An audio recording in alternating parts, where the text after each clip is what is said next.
Hello, how are you? Welcome to Eagle Public Library's Saturday STEAM class. My name is Anne, and today we're going to start getting ready for Valentine's, which is coming up right around the corner.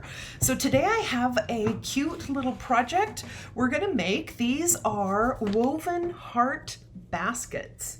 And you just need some paper and scissors, maybe a ruler and a pencil, and maybe just some ribbon or something fun to connect to the top. You could also use a piece of paper to connect that top. So this is made out of two pieces of paper, a white and a pink, and we weave those pieces of paper together and make a little basket that you could put a cute note in or a treat and hang on someone's door, or maybe you could hang them around your house.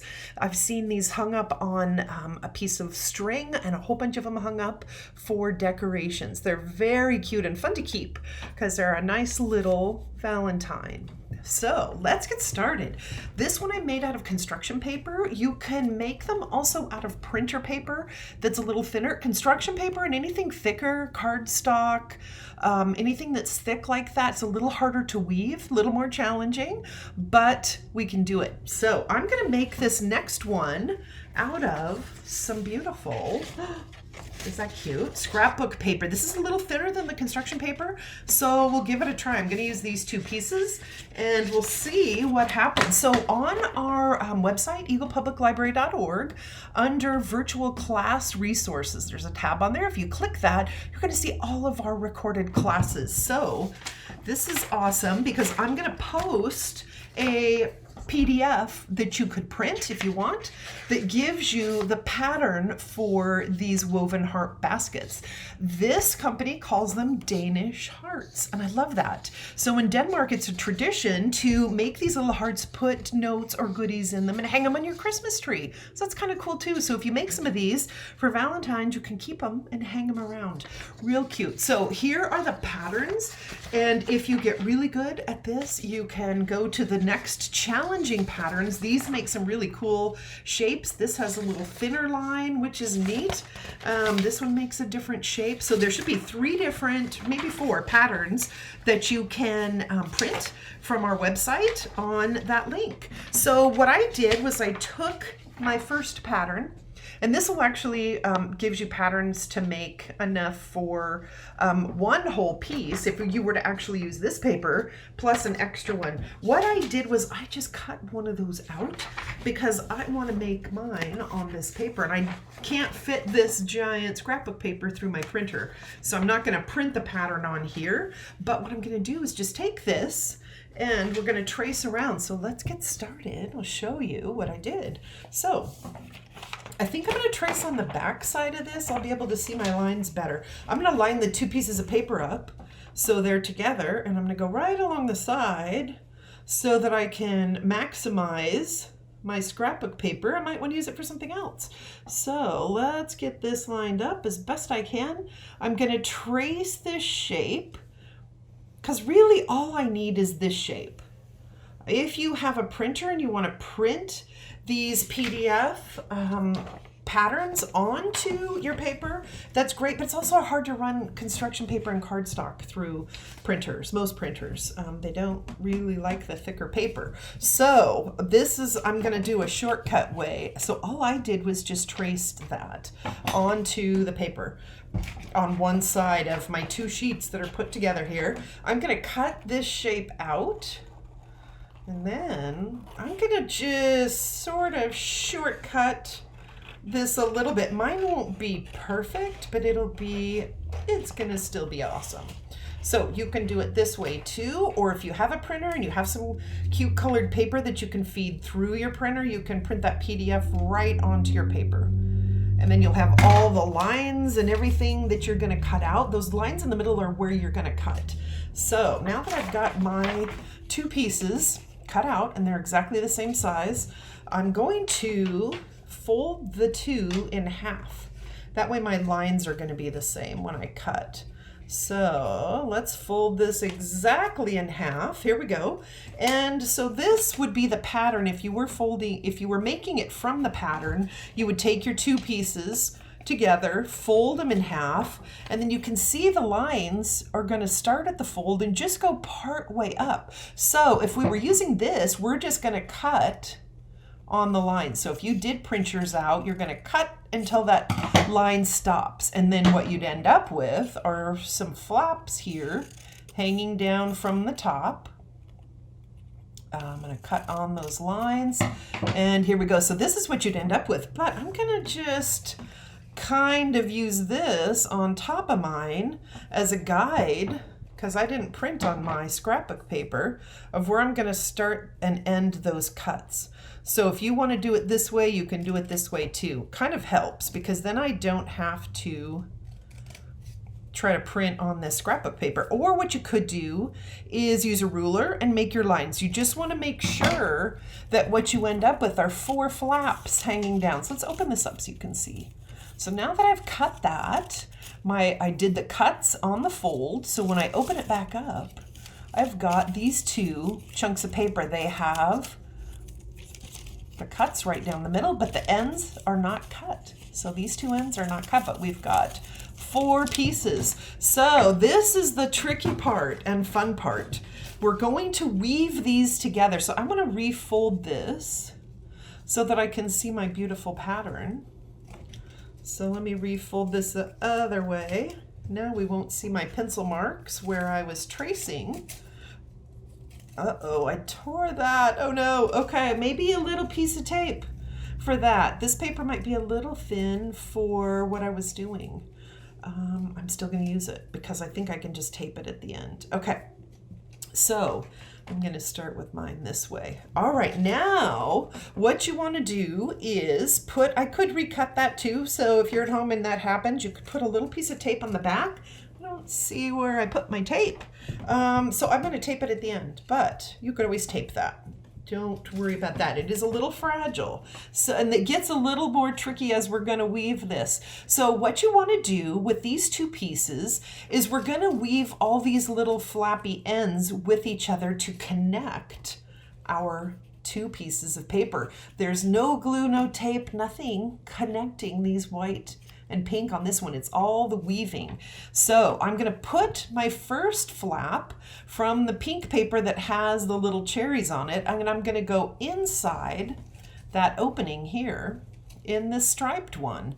And then for the next part, I'm going to put the striped one inside this one. Hopefully. There we go. It is a little tricky. This one takes a little bit of practice. So now I went over the top of the striped one with the pink one. Now I'm going to go back inside. So all I'm doing is weaving this very first line of the pink one with the cherries on it. And I'm weaving it into the striped one. Now I want to just put that just inside there. So that's my first row of weaving. Looks like that. I have to keep going because I need to weave all these together. So what you want to do is just kind of carefully slide that first row up from this paper that had the cherries on it. I'm going to slide it up just a little. You don't want to slide it all the way up because it makes it kind of tricky or harder to do, but slide it up enough to get your second row of the cherry paper weave and have it weave in with this. So I'm going to do opposite. This one I went inside the striped paper. So for this next flap, I'm going to go over the top of the striped paper. We're just going to do opposite of what we did on our weaving on the first row of the cherry paper. So let's go on the top, and then I'm going to go with this second row. I'm going to go on the inside. Oops, mine's sliding up a little too far. It's making it hard to weave. Okay, then we're going to go back on the outside of the striped paper and then back on the inside. What I like to do after I've done each row of weaving with my paper, and I've got my second row done, is just double check that I didn't do 2 the same, like 2 on the inside or 2 on the outside. So that's looking pretty good, right? I've been weaving so far, so I'm going to slide it up a little bit again, carefully, because the paper is fragile. Slide it up a little to make room to weave the third row. So this one I went over the top, so I got to do opposite again. We're going to go inside the striped paper with the first flap, and now we have to go outside the striped paper because we're doing opposites each time when we're weaving. That's what weaving does, right? Goes in and out, opposites to make your weaving work correctly. It gets a little trickier as you get more until you get that last one. It's still a little tricky to weave these in and around. Don't get frustrated by that. You'll get it. It'll look better when you're done. It looks kind of funny in the middle. You're like, what is she telling me to do? It looks weird, but it will look great when you're done. So last one, there we go. So now we have 3 of our arms from our piece of paper woven in. We've got to do one more. Does that look good? Looks like in and out, in, out. Okay, we're good. Because if you have to take it apart, it's better to take it apart before you get all the way to the end. But I don't think I made any mistakes so far. Now I'm going to slide this up very carefully, kind of one row at a time, sliding up to the very top of the heart. Here's where I need to tape that down. Okay, so now I've got one left. So I have to look, what did I do last time? I went inside the stripe. So this time I have to go outside the stripe with this arm. So I've got to open it up. We're going to go outside the stripe. And then this one, I have to go inside the stripe so that I keep doing opposites each time that I'm weaving. Opposite and opposite. Okay, here we go. That one went in, so now I got outside on the stripe. Here we go. I think this one's going to be really cute. I've never done this with scrapbook paper, but I'm really glad I tried it. So like I said, any type of paper, the thicker the paper, the little trickier it is. I've also seen these made out of pieces of felt. That's when you get to be a pro, when you can weave the felt together, because that's kind of thick and it sticks to itself. I've never tried it. I might have to try the felt just to see if I can do it. Okay, now check that out. Is that cute? So no, we did not use any glue, any tape, and you know you've done it right if the outside edge alternates patterns and is all together and there's no holes where your things inside could fall out. Look at that. It's perfectly woven together all the way around. Pretty cool. Okay, now let's open the inside so you can see how it looks on the inside, all woven perfectly. Here's that one that I tore right here.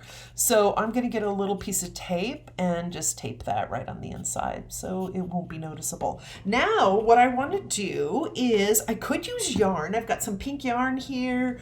I've got all kinds of stuff. I have some red left over, some red sparkly kind of ribbon left over. I've got some twine, some raffia, some cute ribbons. I could use any of these to make the little top to hang this from. I could just use a strip of one of these pieces of paper or one of my other pieces of paper and just cut a little strip for that top. But for this one, because I like the little red on the cherries and I want to highlight that, I'm going to use this leftover piece of Christmas gift trim. I think it's stretchy, which is kind of cool too.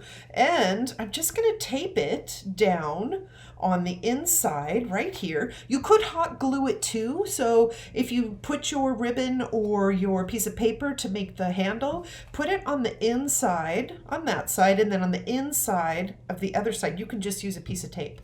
Tape works great.